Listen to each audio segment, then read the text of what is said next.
Hello learners, আসসালামু আলাইকুম। Welcome back to my channel. আপনারা দেখছেন ইব্রাহিম 360, সাথে আছি আমি ইব্রাহিম খলিল। আজকে টিউটোরিয়ালের মাধ্যমে আমরা ক্লাস 7 এর ইংরেজি চ্যাপ্টার 2 এর প্লেইং উইথ ওয়ার্ডস এর 2.7 যে অ্যাক্টিভিটিস আছে সেটা কিভাবে করতে হবে বিস্তারিত আলোচনা করব। চলুন শুরু করা যাক। প্রথমে আমরা ইনস্ট্রাকশনটা একটু দেখে নেই। এখানে বলছে time to play a game and every pair is in a group. আচ্ছা, যাই হোক, এখানে বলছে এখন কিসের সময়? একটা গেম খেলার সময়। তো গেমটা আমরা কিভাবে খেলবো? এখানে বলছে চুজ এনি 10 থিংস, মানে 10টা জিনিস কি করো, সিলেক্ট করো, এন্ড ইউ প্রসেস যেটা তোমার আছে ফ্রম দ্য বক্স থেকে। তোমার আছে বলতে এখানে ধরো তুমি শাকসবজি খাও, তুমি মিউজিক পছন্দ করো, তুমি ঘরের কাজ করো, তারপরে তুমি এখানে বলছে লাভ প্লেইং গেমস, গেম খেলা পছন্দ করো। তো এগুলো তো অলরেডি তোমাদের অভ্যাসের মধ্যে আছেই। নো হাউ টু সুইম, কিভাবে সাঁতার কাটতে হবে, লাভ রাইটিং, কিভাবে লেখা পছন্দ করো কিনা, ফেভারিট সাবজেক্ট, তারপরে ফিজিক্যাল এক্সারসাইজ, এসবগুলোই আমরা করি। তো মূলত এগুলো কি করতে হবে, এর মধ্যে এখানে 15টা থিংস আছে, 15টা বিষয়বস্তু আছে, তার মধ্যে 10টা বিষয়বস্তু সিলেক্ট করতে হবে। In pair and ask and answer the following questions to check the similarity between you and your friends. মানে কাজটা অবশ্যই জোড়ায় জোড়ায় করতে হবে, অথবা গ্রুপেও করা যাইতে পারে। গ্রুপের মধ্যে আমরা জোড়া জোড়া করে দিলাম, যাই হোক। এবং তুমি একটা প্রশ্ন করলা তোমার বন্ধুকে, তোমার বন্ধু তোমাকে একটা প্রশ্ন করলো, এভাবেই কিন্তু এই 10টা প্রশ্ন মানে উলট পালট হবে, একজন আরেকজনকে জিজ্ঞেস করবে।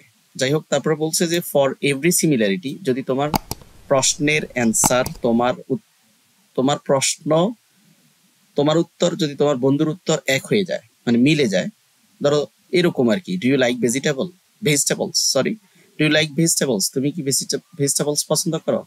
তোমার ফ্রেন্ড বললো ইয়েস আই লাইক ভেজিটেবলস, তুমিও বললা ইয়েস আই লাইক ভেজিটেবলস। তার মানে দুইজনের উত্তরও কিন্তু উত্তর ইয়েস হয়ে গেল। সেক্ষেত্রে তোমার কি হয়ে যাবে, তোমরা 1 পয়েন্ট পেয়ে যাবে। লেটার 1,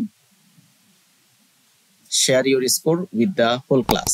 এভাবে পরবর্তীতে কোন গ্রুপ হাইস্ট স্কোর করলো তাদেরকে উইনার ঘোষণা করতে হবে। তো প্রশ্নটা কিভাবে করতে হবে, এখানে বলছে ডু ইউ ইট ভেজিটেবলস, এভাবে। আর সে জবাব দিবে ইয়েস আই ডু, অথবা সে জবাব দিবে নো আই ডোন্ট, এভাবে। যাই হোক, এই কাজটা আমরা কিভাবে করব, instruction to do the work. প্রথমে আমরা কি করতে হবে যে পুট 15 টপিকস ইন দ্য বক্সে 15 টপিকস ফেলতে হবে কাগজে লিখে। হ্যাঁ, লেখার পরে কি করতে হবে, এখানে বলছে ask student to take in any 10 topics, যে কোনো 10টা কাগজ তারা বা 10টা টপিকস তারা উঠাবে, 10টা কোশ্চেন উঠাবে বক্স থেকে। তারপরে তারা কি করবে, ask to similarize their answer with গ্রুপের অন্যান্য মেম্বারদের সাথে তার উত্তর মিলানোর চেষ্টা করতে হবে। And answer the match either yes or no. যদি দুজনের উত্তরে ইয়েস হয় তাহলে 1 পয়েন্ট, যদি দুজনের উত্তরে নো হয় তাহলে 1 পয়েন্ট, যদি একজনের উত্তর ইয়েস একজনের উত্তর নো হয় তাহলে কোনো পয়েন্ট থাকবে না, এরকম আর কি। তোমাকে ধরো তোমার একটা ফ্রেন্ড তোমাকে বললো যে do you like exercise regularly, তুমি কি দৈনন্দিন কি করো, এক্সারসাইজ করো। এই প্রশ্নটা করা হয়েছে কাকে, ধরো এখানে যে রুমি আছে, রুমিকে। তো রুমির উত্তর কি, ইয়েস, সে এক্সারসাইজ করে। আবার সেম প্রশ্নটা কাকে করা হয়েছে, যে তাসনিমকে। হ্যাঁ, তো তাসনিমের জবাব কি, যে তুমি কি এক্সারসাইজ করো? তাসনিমের জবাবও ইয়েস। তার মানে কি দুইজনের জবাবই কিন্তু কি করছে, মিলে গেছে।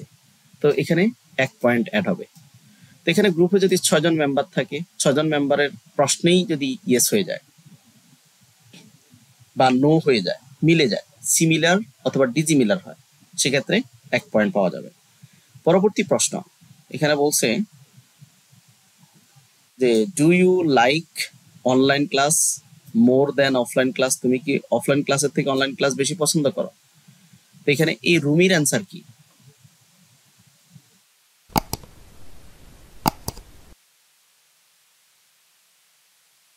রুমির অ্যান্সার হচ্ছে নো। আর তাসনিমের অ্যান্সার কি, তাসনিমের অ্যান্সার নো। তো এটা নো হওয়ার কারণে দুজনের অ্যান্সারে মিলে গিয়েছে, সেক্ষেত্রে 1 পয়েন্ট অ্যাড হবে। সর্বশেষ প্রশ্ন করা হয়েছে do you know how to swim, তুমি কি সাঁতার কাটতে জানো? তো এটা রুমির অ্যান্সার হচ্ছে ইয়েস, রুমি বলছে ইয়েস। কিন্তু তাসনিম বলছেন নো। তো দুইজনের অ্যান্সার কিন্তু মেলে নাই, সেক্ষেত্রে এখানে কোনো পয়েন্ট যোগ হবে না। এভাবেই এই 10টা প্রশ্ন যখন গ্রুপ মেম্বারদেরকে জিজ্ঞেস করা হবে, ওই গ্রুপ থেকে যে সর্বোচ্চ পয়েন্ট পেয়েছে ওই পয়েন্ট অন্যান্য গ্রুপের সাথে কম্পেয়ার করে যারা সর্বোচ্চ পয়েন্ট পাবে তারাই হচ্ছে বিজয়ী। তো এই কাজটা মূলত এইভাবে করতে হবে। আশা করি এই কাজটা করতে পারবেন। তো পরবর্তী কন্টেন্ট এটারই আরেকটা অংশ। এটা মূলত আমাদের কেন এই মানে আমরা এই কাজটা কেন করেছি, এতক্ষণ যে কাজটা করেছি এই কাজটা মূলত করা হয়েছে আমাদের সিনোনিম অ্যান্টোনিম শেখার জন্য, সিমিলারিটি ডিসিমিলারিটি শেখানোর জন্য। তো সিনোনিমটা কি আমরা একটু জেনে নেই। Synonym is a word or phrase. Synonym হচ্ছে এমন একটা ওয়ার্ড বা শব্দগুচ্ছ যেগুলো হচ্ছে same or nearly same of the meaning, মানে কাছাকাছি। তো এখানে এই যে এখানে এদেরকে যেমন স্মল, এটার সমার্থক শব্দ হচ্ছে স্মল মানে ছোট, লিটল মানে ছোট। আর অ্যান্টোনিমস কোনগুলো,